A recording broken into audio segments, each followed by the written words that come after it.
809 Junior, what's happening, man? Lions Den, what's goody? What's happening with you, boss? Life of Mills, what's going on, Mills? What's up, son? What, Trey? Ralphie Boyd. Hey, Ralphie, did you made your move? Did y'all see that post that I put up? Rec 1226. So if y'all were with us on Thursday, I was telling the story about my man Randy in Florida, who got killed in Atlanta, thinking it was sweet. What's going on, handsome? What's good?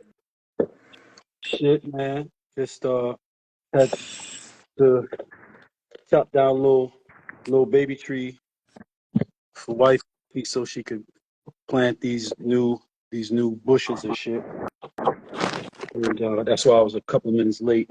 Had to wash the earth off of me. A little something. Rocking my last laugh of Netflix knock. Tell you, I'm colonizing all of them. Colonizing. I learned it from you. I learned it from watching you, all right?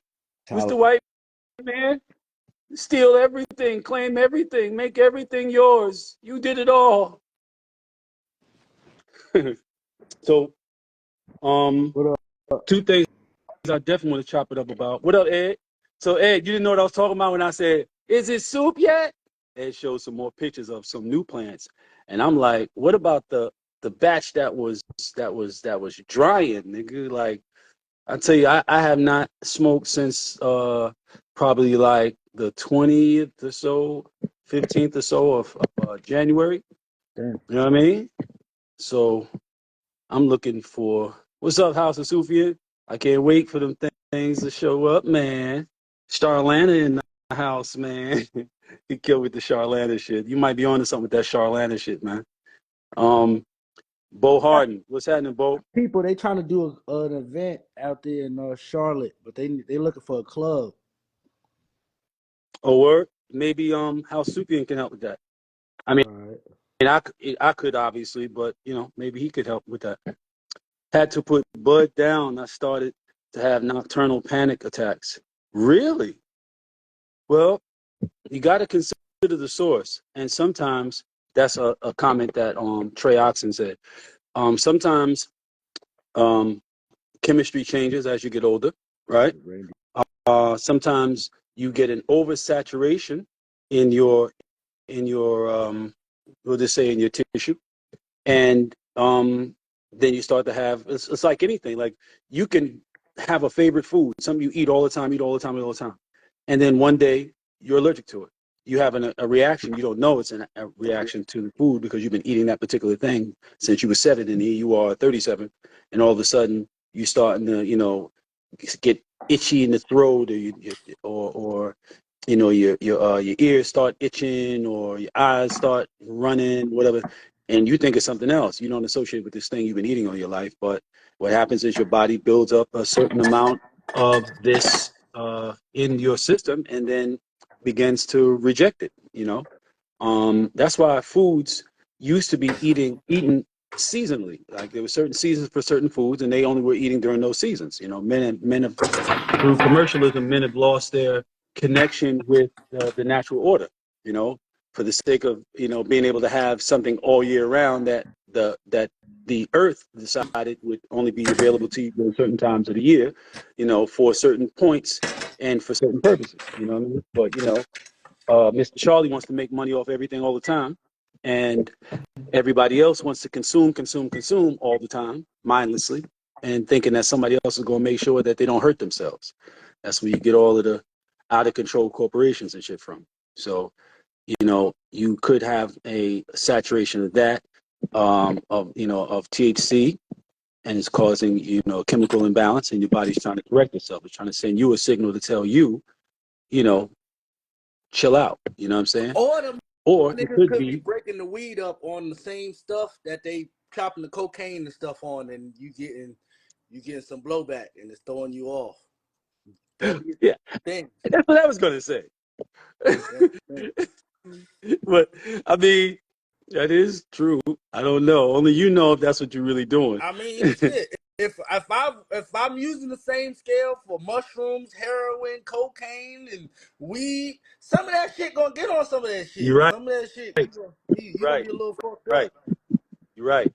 And 809 Junior just reminded me we got to get back to the Randy story. You know, so where we left off was um we were in the club. We had come out the club. Randy had gone to the bathroom, and when he got to went to the bathroom, and he never came back. So we were looking around for him. Then I ended up outside. Now, when I get outside, I'm looking around for him out there, and it's mad people out there, and all of a sudden a police cycle comes through, right? And what up, Pop? That's Pop right there, Pop shit, Forever Quincy. What up, Pop? Tell sis I said what's up, man. Cedric 5241 Jedi 84. What's happening? So the cop comes through on a motorcycle, right? And it's mad. You got to imagine now, this is the last night of an iconic club in Atlanta, 112. This is the end of an era.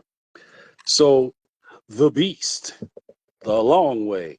So he's coming through this crowd in this parking lot. I mean, everybody's out there. People who probably never even been to 112 are out there. So he comes to the parking lot. He's on a motorcycle. He got the sirens going. And big white cop. So he coming through like he gonna run motherfuckers over, whatever, right? And I'm just thinking he just on some big white cop shit. All these niggas out here with all these fancy cars and all type of shit, And then it occurred to me like he's moving with a little more deliberateness and purpose than just being an asshole, So the one in Buckhead, the one that was on what you call it, the House Superior is asking the old 112 or the one on Buckhead. No, I'm talking about not the one that was on what was that over there where the old one used to be over there that movie theater and all that stuff. I can't remember. That's crazy. It'll come to me anyway. The one that was on Peachtree, across street from where Kaya that became Visions was, the one that used to be Club America. Stuff at, right? Club America, huh? That's where STK and stuff is at right now. Where? Over there? Peachtree. Where it used to be? Yeah. Oh, you mean where the one I'm talking about used to be? Yeah, on Peachtree. Yep. Intermezzo is right where it was. Well, that's where the original Velvet used to be. On Intermezzo. Right where Intermezzo is. What's up, Tina? What's going on? You still didn't get that Raised by Wolves, man, and you ain't tapping to that situation I was telling you about. I'm at like 2,000 on that joint. You know what I mean? So you remember all the clubs on Buckhead? Yeah, it used to be like Mardi Gras every weekend. Every weekend. It was crazy back then. Andre, what's happening? You spoke to your mom about that situation I was telling you about, Andre? You ever get to this money, man? So, and anybody who ain't, like check out my post that I just put up too once you're done. That post I just put up about like where black people are in the scheme of things. Y'all fucking around. Y'all fucking around, man. Y'all fucking around. I'm telling you, it's gonna be bad. You're gonna think you in one of them motherfucking care commercials in a foreign country, right here. All right. So the cop coming through, he trying to run motherfuckers over, and I'm looking at him going like, this nigga bugging the fuck out. So I say, wait a minute. That nigga moving kind of deliberate. Hold on a second. Wait a minute. I ain't heard from this motherfucker Randy yet. He ain't called me back yet. Like this is crazy. Now everybody's out the club now. He ain't called me back yet. Hold on a second. I start walking towards the car. So I walk to, and the car is parked way to the back of the parking lot, like right next to the wall that is next to Juniper Street. So I walk over there, and I see two young black cops, and they got their flashlights because it's dark and it's under a tree. So it's like real dark. Even the parking lot lights are not pointed down in a way where you can really see, right? Yeah. So he says, I hear one say, yo, there's one right here. There's one right here. There's another one over here, another one over here. And I'm like, I'm walking towards now. I know that Randy had, right before we got out, when we got out the car, he took his Glock and he sat it down on the floor of the Range Rover. And he took off his one of his 6-carat pinky rings. He put it in a felt bag, and something else he put in there, and he put that in like the visor for whatever reason. I mean, he probably he's had too much fucking shit on, but so I'm walking towards the car and I see them doing that, and when I see them doing that, I'm like, what they doing? Then it hit me. Oh shit, they counting shells. I know they counting shells. I don't see them, but I know they counting shells. What else could they be saying? Pointing that. You know what I mean? So there was a guy who was on the back wall, you know, because you know the parking lot was higher than the ground than the street on that side. So the guy's on the wall and he's looking down Juniper, looking south down Juniper. So I walk over and I see like 4 ambulances lined up, and I look and I'm like, yo, what you looking at? He said, it's a dude over there laying down. I said, laying down? What happened? He said, he came over here and there was these 2 dudes and he was talking to them. They walked up on him and he turned around. He was talking to them and like, you know, he was doing like giving that kind of aggressive body language and shit. And then all of a sudden he pushed them and turned around and started running towards that end of the parking lot, right? And then they took 2 steps and then they just pulled out their guns. He said one had a 45, the other one had a 9 or 40. And they both started shooting. And he said they were shooting at him, but he just kept running, and then he jumped off the wall. Now the wall where he jumped off at was the back of the club. At the back of the club, there was a ramp. Anybody who remembers, you know, how this was set up, the club was set up.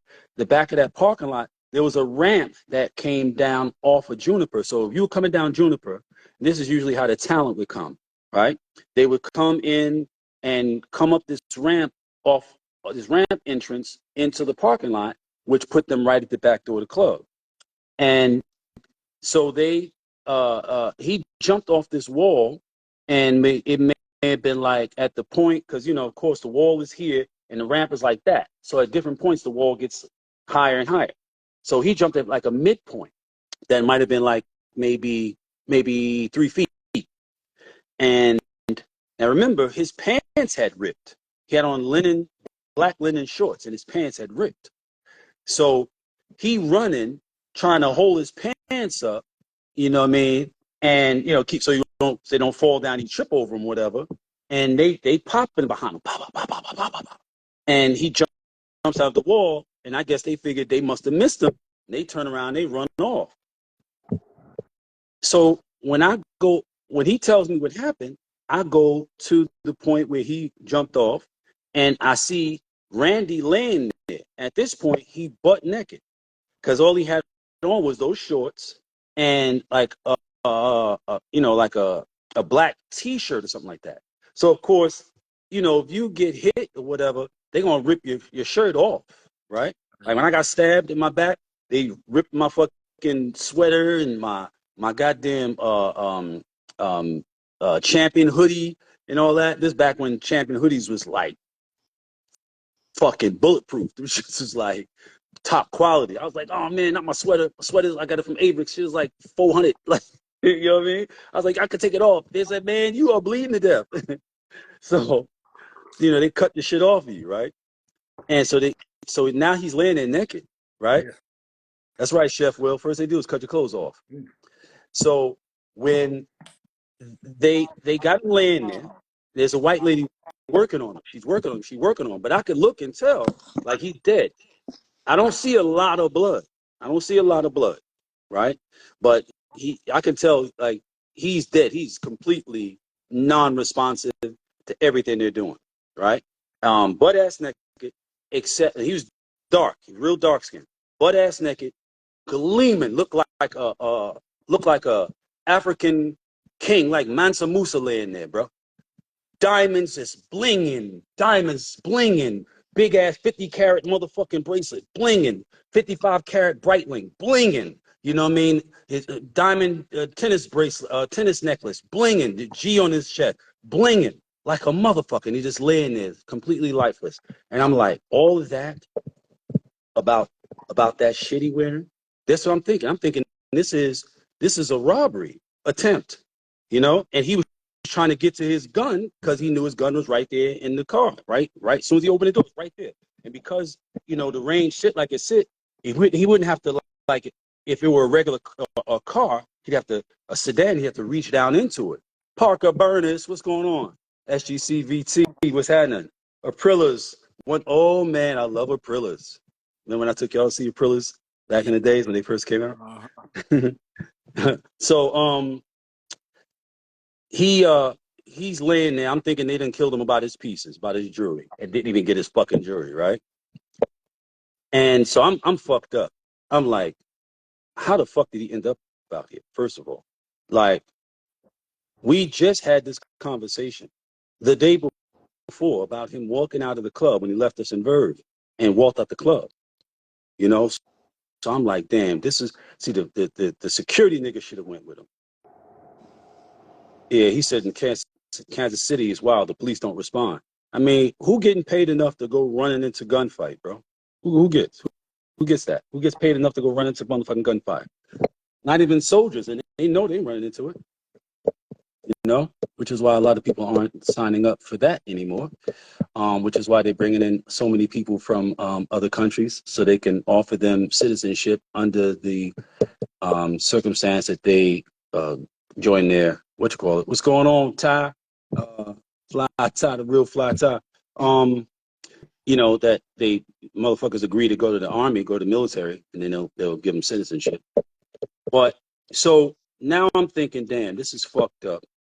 I don't know what happened. I'm thinking he came to the car. Why he left us in the club, I couldn't figure out. I said, if he came out here and niggas saw him, the Wolves gonna be out. This is last night at 112. Anybody that know, they're gonna know it's gonna be a bunch of niggas in here with a bunch of money. You know what I'm saying? So when I'm trying to figure this shit out, man. I'm just trying to figure out like what the fuck happened. I got to contact his mother. I called the security nigga who's back at the hotel, back at the 12, and I'm like, yo, niggas got Randy. He said, what? I said, niggas got him. They killed him. Niggas killed him. And like you supposed to be on your motherfucking job, talking about you laid up and you tired or whatever. I said, the police are here right now. He said, oh, don't tell them about me. Don't tell them I'm on the job. So I was like, don't tell me you're on the job. Why not? Why? Like, what's the big deal? You a cop, right? I mean, that's what you told Randy. You a cop. That's what you've been telling us, that you a cop. So, I'll give you a little backstory on that before we go further. Randy had came out of Magic City one night, and he might have had a couple of drinks, whatever. He's by himself. Again, $500,000 worth of jewelry on.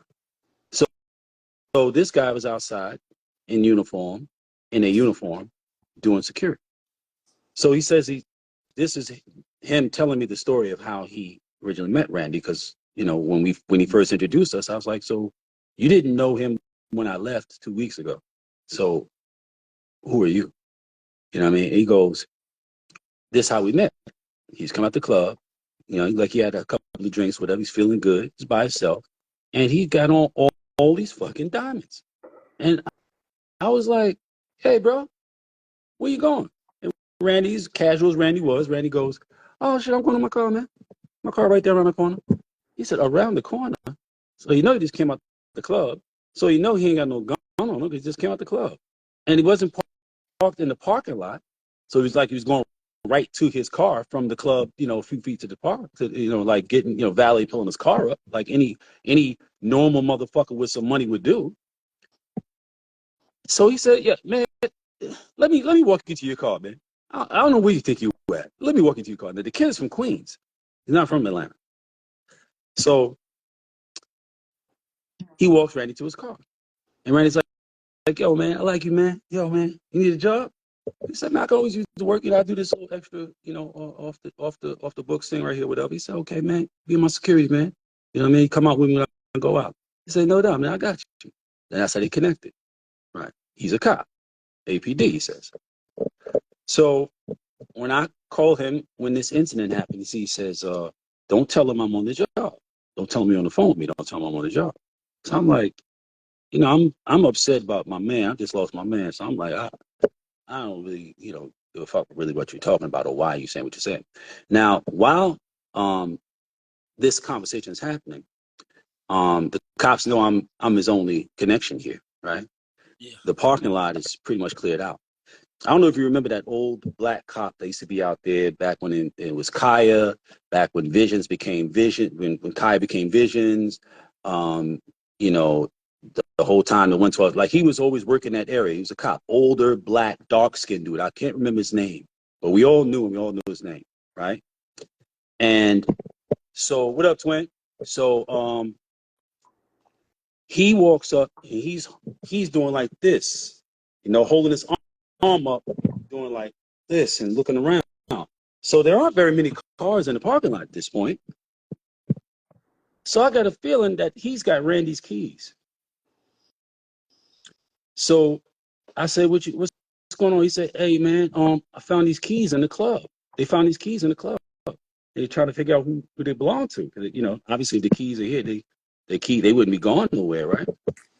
Van Dyke Brown was popping. So he says, I take the key and I say, yeah, it's my bro's keys. And at this point, I'm not going to go to the car because the gun is in the car, right?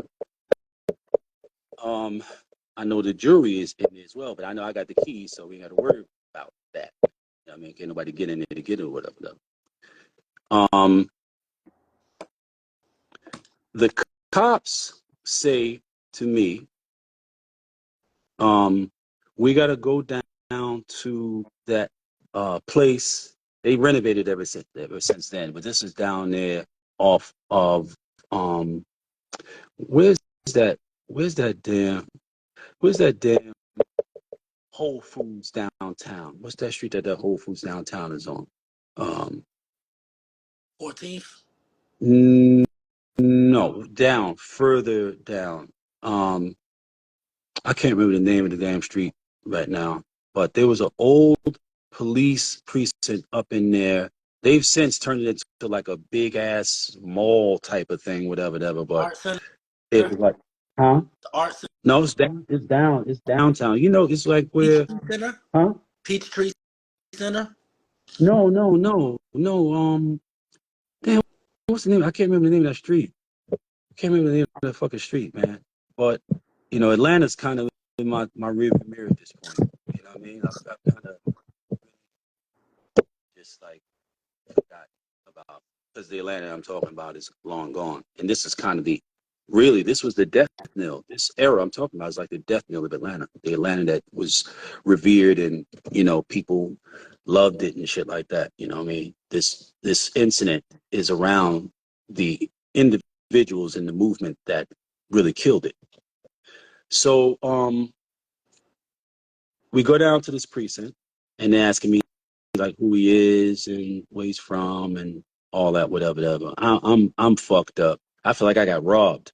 Whatever that feels like, that's what I felt. I felt like somebody had gotten up on me and got the drop on me and took something from me that I valued, and because I knew that wouldn't have happened if he'd have stayed close to me, obviously,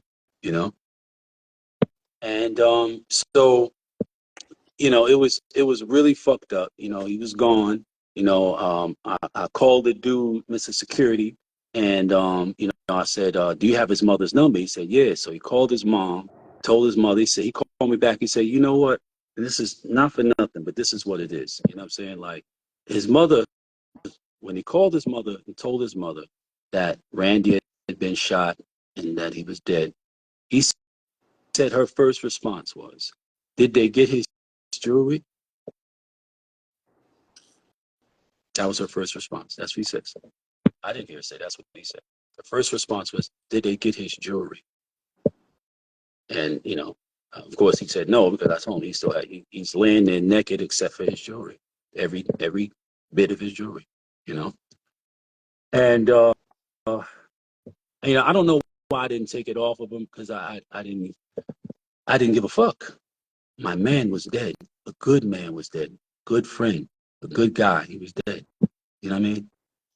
And when it came time to go down to his funeral and all that, whatever, I took Khadijah with me and we went down there, whatever.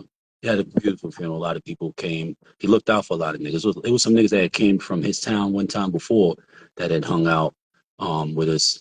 And it was all, shining and rocking like new diamonds and shit like that, And they all told me he put them on. All of them. It was like 7. They said, yo, he put us on. We good today because of this nigga. He put us on. But after that incident that happened where they ran up and shot his girl and tried to rob him and all that, they didn't show. I thought they was gonna show. I thought they was gonna come in force. They was all moving like they supposed to be gangsters and tough guys and getting to the money and whatever. Not that being a gangster and a tough guy and getting money are synonymous, because believe you me, they're not. Yeah. They're not. Okay.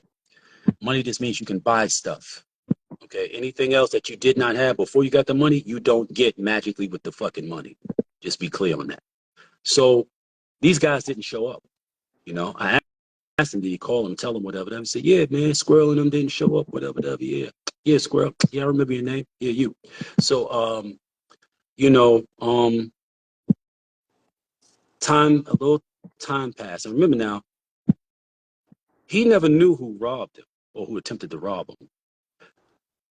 Remember, I left him at the hospital at Grady with the detective when he said to the detective, yeah, I can. I'll recognize that bastard if I see him. Take me up there. I'll let you know if that's him. So his identification, the guy put the guy in a position where the guy was looking at 25 years for attempted murder, robbery, home invasion, shit like that, right? And so these guys had a real situation with him. Yeah. Right. Had a reason to come back and finish the job. And of course, his name would be on the complaint. Thus, putting your name on the front of a building next to one of the most popular restaurants in Atlanta at the time was probably not in your best interest. And so when it came out that these guys were actually the guys who tried to rob him were actually the guys who had found him at the spot that night, ran to him at the spot that night, and shot him dead. It was like, oh, okay, that's who this is. Okay. Come to find out, we take y'all back a little bit. Remember when T.I. got popped with all of those guns? Mm-hmm. Okay. T.I. had gotten all of those guns because one of my mentees was a very close, was one of T.I.'s main security. Shout out, Sean. And T.I. got those guns after motherfuckers had tried to rob and kill Dro. They tried to rob him, chased him, couldn't catch him. Dro ran to the woods and they killed Dro's car. They shot his, you have to get a white Benz. That was on Bankhead. He was at Bankhead Court. I remember that. Because he was over there at his grandmother's house at Bankhead Court, and niggas ran down on him. They shot up his car. That's why T.I. got the guns, because of that. They were targeting rappers and they crews, sticking them up, taking their jewelry, extorting them, shit like that. So Tip got the joints because it was war. And then, of course, the guy who he got to get the joints, of course, this dumb motherfucker, when he went to go get the joints, he was ordering silencers, all type of shit, whatever. And the dealer that he went to, because he had a license for it, but the dealer he went to was a white guy, and a white guy selling guns. If a black guy walks in, regardless of his credentials, and he's asking for a bunch of weapons and silencers and spending thousands and thousands of dollars on guns. That scares him. That scares a white guy. Armed black people scare white people. Understandably, if you've done as much to any group of people as they have to our group, I would imagine, yeah, I'd be afraid of what they would do too. Right? Guilt is a motherfucker. For real. So he called the fucking feds, and the feds called ATF, and the guy, turns out, he wasn't supposed to be buying silencers and shit like that. So he flipped and he set T.I. up that day when he told T.I. he was going to meet him with the guns. So same group. These cats were from New Orleans. Slugging. Right after all of that Katrina shit, when all New Orleans niggas was everywhere, tearing up everything. So this guy's Slugger and his crew, right? Bunch of, dope fiend, tattooed faced up, screwed up motherfuckers. 50%, at the time of Katrina, man, 50% of the motherfuckers in New Orleans was heroin addicts. Yeah, niggas don't know that. You know what I mean? Like, New Orleans got some deep, dark, destructive fucking shit in its inner workings. You know what I'm saying? Like, for real. I've had friends from New Orleans for a long, long time. Cats who are my age, some older.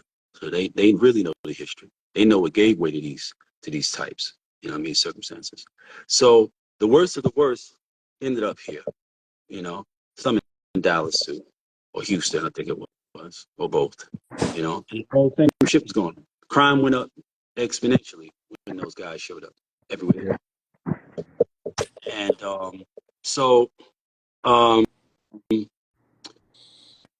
they came out that they were the ones that had done this. It was them that had done this.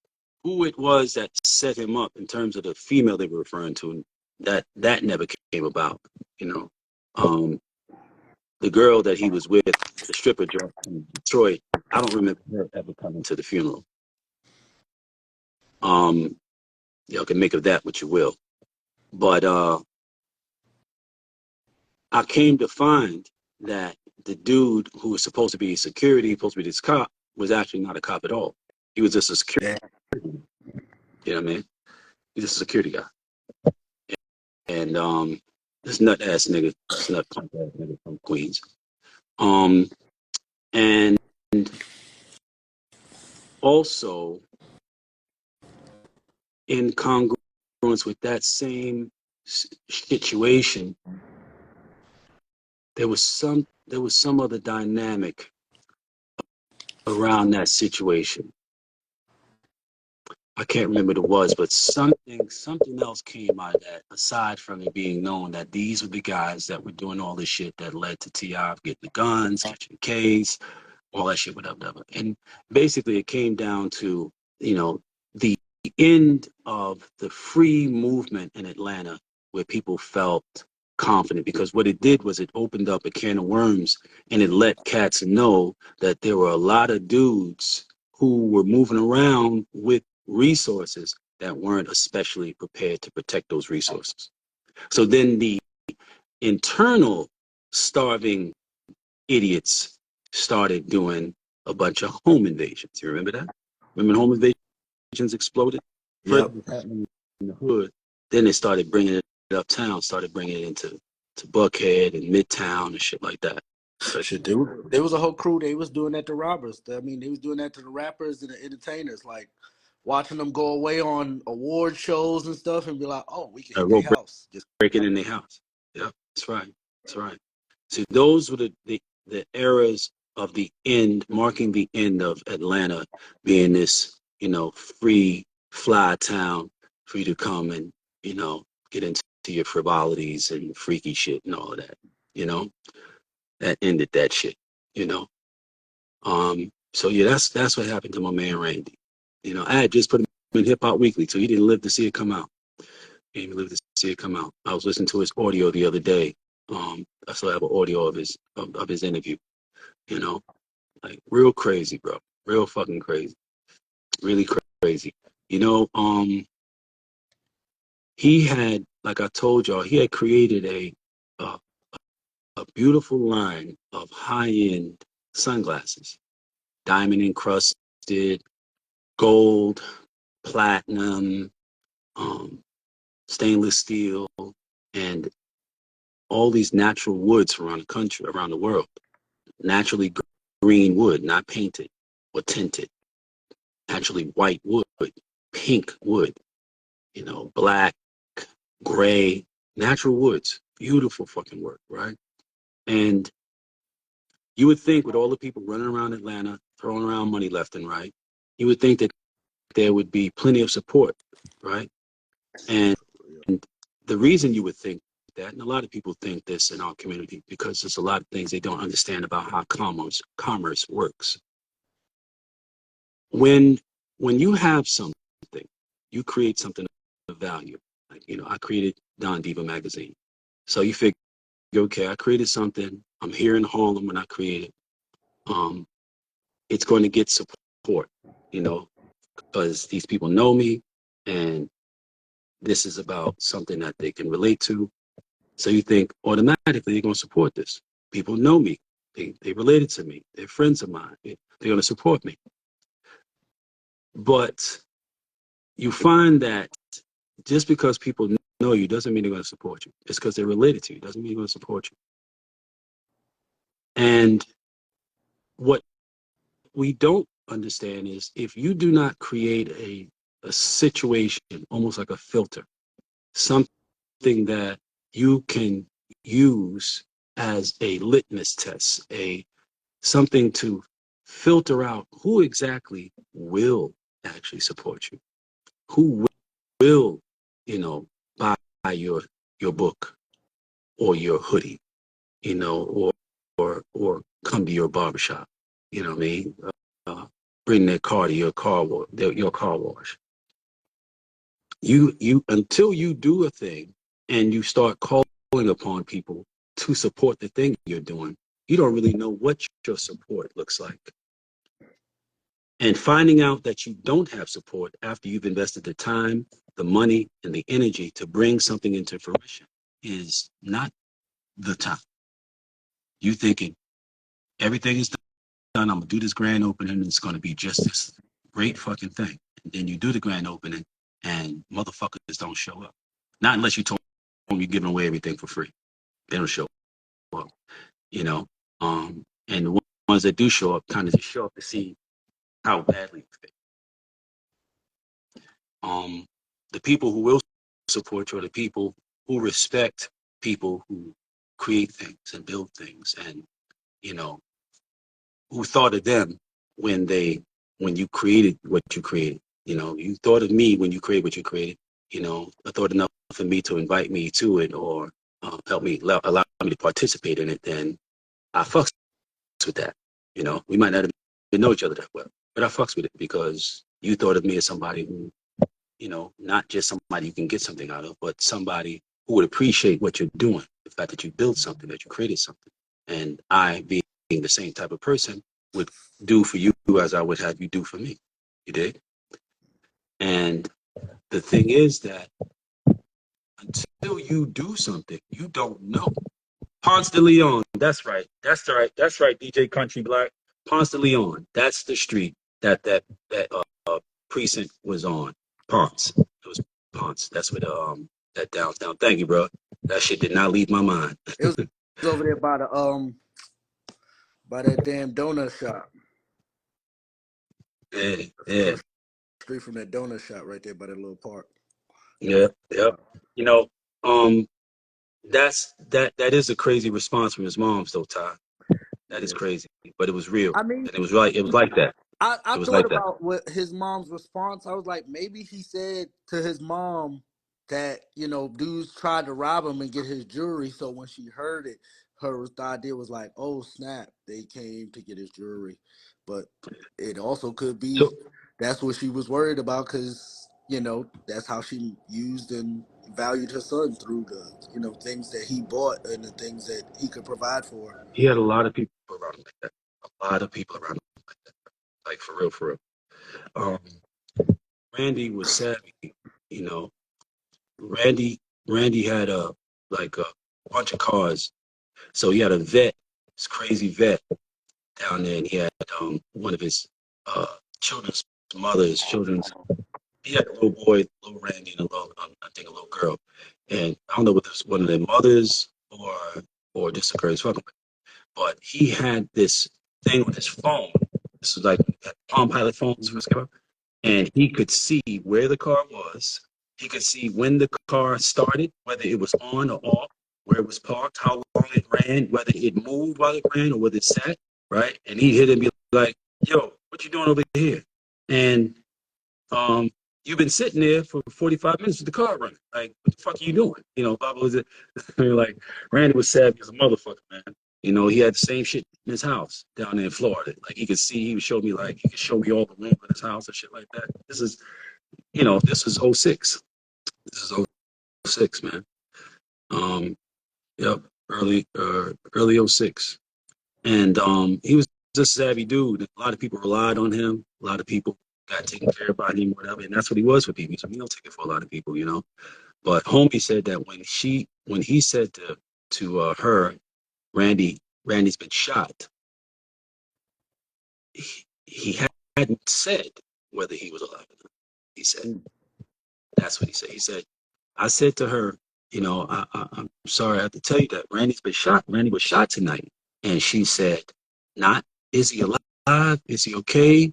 You know, how is he? Where is he? She said, did they get his jewelry? Yeah. Not if he was dead or alive. Then ask, you know, well, did they get the jury? Did they get his jury? So, you know, make of that what you will. Yeah. Let me see. I'm pretty sure there's a lot of niggas that done died or went to jail and got locked up and snatched off the street that are left all types of shit at different females and random people houses that they just knew that they were coming back to get. Yep. I mean, no, Randy's not Randy Love from Harlem, Ty. Randy was from Florida. He was from Florida. I want to say Orlando, if I remember correctly. Trey Oxen said she ain't shit, man. No, don't sound like it. I mean, when you met her, you know, I met her and talked to her and whatever, and she seemed like any other normal, loving mother, but he was a meal ticket for people, man. And he brought a level of opulence and materialism into people's lives that they had never experienced before. And you know, people, I don't know if y'all noticed, but black people, see, Florida is really the dirty South. That should be pretty clear to y'all now. You know what I mean? Country Black, DJ Country Black asked if I got any Greensboro stories. Yeah, I do. I got to think about which ones I could comfortably tell. I do, though. I do. I was out in Greensboro, too. That damn Greensboro is crazy. Yeah, real talk. For real. I used to love that on Wendover, that it's like the first bowling alley I used to go to that I went to. It was like a disco. It's like a club. It was neon everywhere with the neon, with the lights that make everything glow. It was dark like a club. The balls glowed and all of that, and it was fun. You know what I mean? So yeah, Florida is like the dirty South, and people in Florida, black people in Florida, are really cosmic bowling. That's right. That was going there. That was 95, 96. Celebration. Illinois Jenny said, real time Cavari. Always. Used to be out there at a celebration station in North Carolina. Celebration station. I used to take y'all there when y'all little kids. I remember. Greensboro. Y'all little kids. I got pictures of y'all little ass kids. Your brother with them fucking with them extension braids he had his head. Red and brown ones. Yeah, I black like ones. yo. Yeah. Like your mother's you know his mother's to do hair and all that shit, so you know. And I guess he wanted that, you know, he wanted that, you know. Dad got long hair. My hair was not, you know, long like this back then. It was just long. Not so pretty, whatever. So I just like he wanted hair like that, whatever. But I was like, why you put them fucking extensions in my boy head? What's wrong with you? But yeah, so you know, again, that whole support thing. Like Randy gave, and didn't really get any reciprocation. Everybody around him was a taker, you know. And you don't know that about people until they get in a position where they could potentially give you something, and they don't. You know what I mean? And it's so important to build solid networks, especially in this day and age. You realize that the Kardashians are, they're billionaires because of their ability to influence people's buying habits. Yeah. They didn't create anything. They didn't discover anything. They don't serve any particular purpose. That's why Kim is trying to get into the, prison reform and all that, whatever. And she's helped a few people, and that's dope. But I guess you hear enough about just being a fucking materialistic whore who serves no purpose. You start feeling like maybe I should find something to do with myself. Shit, but Barbara Walters said that to them. Barbara Walters said, "Y'all have no talent. Like, y'all just exist." Right. I was like, "Damn." Right. But they've leveraged their popularity, their ability to influence people, to create wealth. For whatever reason. I mean, creating wealth is cool, but you don't have a point or purpose in life, then it doesn't really mean anything. It's like, again, it just means you can buy stuff. That's all it means. It don't mean shit else. It don't mean you're happy. It doesn't mean that you have peace. It doesn't mean that people love you.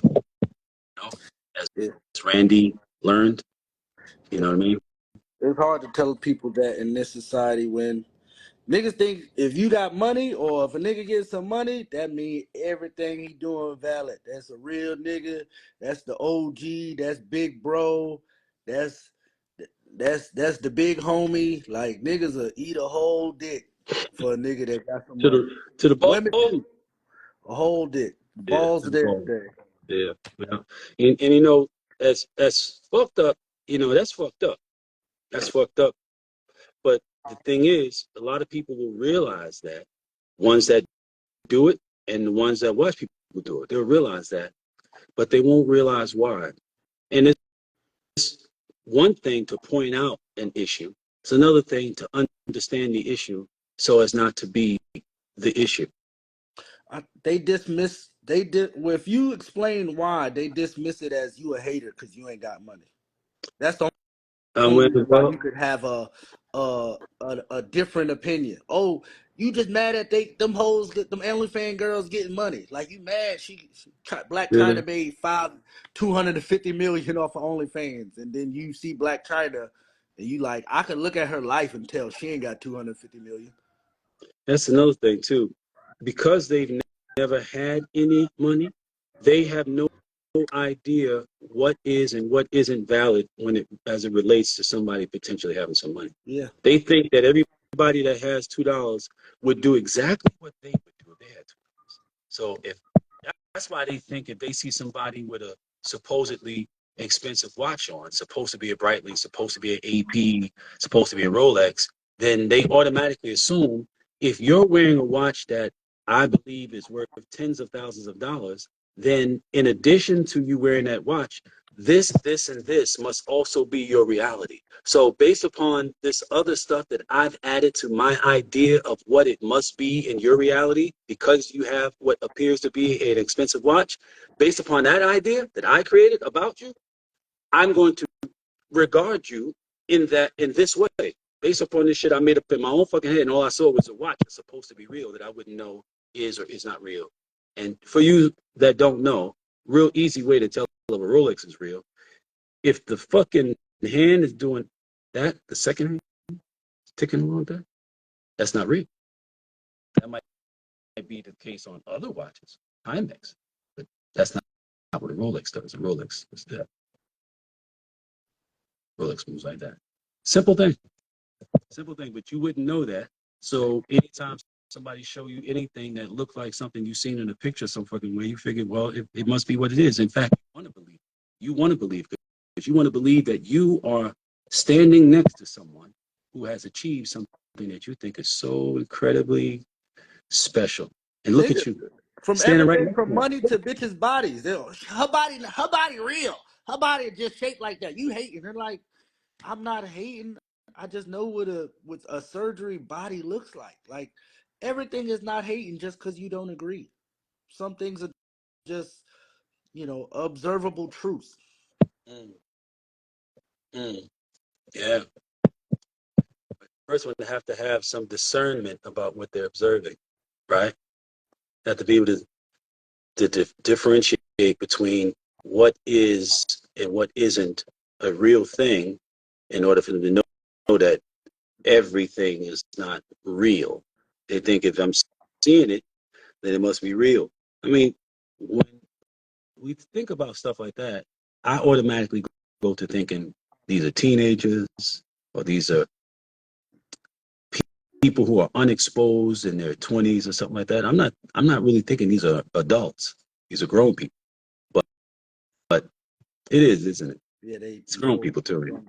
full grown adults in charge of kids, businesses, Mm, people, careers, all types mm. of shit. You be looking like, yo, this nigga's an idiot. This the person y'all listening to? Oh, all y'all idiots. But if that person got some money, everything they saying is valid. And it's like, you the idiot for going against the nigga that got the money. You like, Yep. Yep. That's a fact. That's a fact. But that's why, I read a book, one of the books that really had one of the most profound effects on me. It's a book called The Tavistock Institute of Human Relations. And in that book, it was written by Dr. John Coleman. In that book, and yes, 809 Jr., he asks, was Randy the last of the breed to rock real diamonds? Yes, he was. Yes, he was. Because motherfuckers are getting the same degree of accolade and regard and respect that a person who actually went through the time, trouble, and expense of getting real diamonds is getting. They're getting the same degree of regard. So they're like, why are you going through all of that, nigga? They'll go for this. Well, it's because he did what he did for himself. They're doing what they're doing for others so that others will think well of them. He did what he did so that he would, think well of himself. That's what he wanted to do. He didn't care whether most people didn't know what they were looking at any fucking way. oh, that's the thing too. If a So nigga like I told people that Meech and them had got fake diamonds and fake jewelry from Jacob the jeweler. And they like, what? That nigga that nigga ain't getting on no fake jewelry. I'm like, you think just because you'll do something violent that a nigga won't get over on you? You stupid. Jacob did that to everybody. Yeah, that was my point. One of my lieutenants gave him Emo gave him a Rolex in lieu of like hold on to this, give me a couple of dollars, you know what I'm saying? When I get right, I'll come back and get it from you. When he got his watch back, he had swapped the diamonds out. See, we knew Jacob to be a thief prior to Biggie rapping about him and everybody going to run to him. That's the only reason people ran to him, because Biggie mentioned him, and Biggie ain't know shit about no fucking jury. Biggie was a broke kid all his life. He got his hands on a little bit of a check, and I mean a little bit of a check. And went to Jacob, and rappers being rappers, they rap about every fucking thing and try to make it into a big deal. That's how people became aware of Jacob. Prior to that, you went to Manny, you went to Tito, you know what I'm saying? That's who you got your jewelry from, not from Jacob. Jacob was a known fucking crook. You know what I mean? Shout out to Jacob, though, for doing what he did, man. Standing up like he did. He ain't tell. He ain't give it up. He did better than a lot of so-called street niggas. We got about 5 minutes left. So I wanted to finish what I was saying about the right before you mentioned, damn, right before you mentioned the shit about something. I was saying something along the lines Real of, diamonds and no, right before I went off and responded to what said about the diamond on about the diamond shit. First of all, I was responding to about no, I was talking about the Tavistock Institute, and I was saying what they said in there was they're not concerned about black people. These are the people who've been manipulating and controlling things, the shadow government people, right? They are real. It is real. It always has been. And they were saying that they're not concerned about black people because they consider black people to be the child race, even though we're the oldest race in the world. They said they consider us to be the child race because we believe everything they say. This is written straight up. in black and white. We're not concerned about them because they're like the child race. They believe everything we say. We're concerned about white people, middle-class white people, because they believe, because of what we made them believe, they believe that they're us. They believe that they're the elite just because they happen to be pale like us, right? Some of us, because they're not all white people, okay? And so they're concerned about them. And what they've been concerned about is happening right now. White people awakening to the fact that they was niggas too, and starting to take responsibility and speak up. Cats like Tim Wise, if you don't know, get the book Race War. In fact, I would recommend getting the audio because he put it down. White person finished listening to that shit, they're gonna be like, well, goddamn, I'm gonna shut the fuck up. Period. You know what I mean? But yeah, we got 4 minutes left. This thing about having people you know you can build with is very important. It's very, very important for you to be able to say for sure that when I come out with something, when I go to do something, I have 50, 100 people who I know when I say, yo, I got this. I just dropped a new shirt. I just dropped a new this. I know these 50 are going to, because that's the relationship. Each one of us drops something. We all support. Without that, there will be no growth. That's cooperative economics. Without no growth. You look at my new post. Look at the post I just put up, my last post, the one that will be right, because I will post this, so it'll be the one right before this. And look at the numbers. Look at where we are. Everyone else is outpacing us, and it's simply because they practice cooperative economics. All you people who think you're going to work a job your way to wellness, very few of you have the types of jobs that will, one, survive the changes being made in the 21st century. Everything is being automated or passed over to AI. Very few of you have the level of specialty knowledge that will even qualify you for the type of employment that would give you a sufficient amount of income, secured income, that will support the kind of lifestyle that you fantasize about having. This is the reality. You all know that everybody else you know is not doing well. You know that. You know that. So when being presented with an opportunity that you can grow and develop from and really create something from, and it doesn't cost you any money to do it, and you pretend that you're skeptical when you're really just ignorant, and you're really just fearful, and you really have doubt in yourself, it's not tricky. You're not outsmarting anybody but your fucking self. Now you can listen to me now. You can hear me now, but you're gonna believe me later on. It's like all them guys in the 80s, all them guys in the 90s, all them guys in the 2000s. Remember, think critically so that you may live wonderfully. Peace. We out. I'm about to go play with some titties and chill with some Fool ass nigga. going up my bad. I can see. Y'all still over here. Give me some lotion to play with my.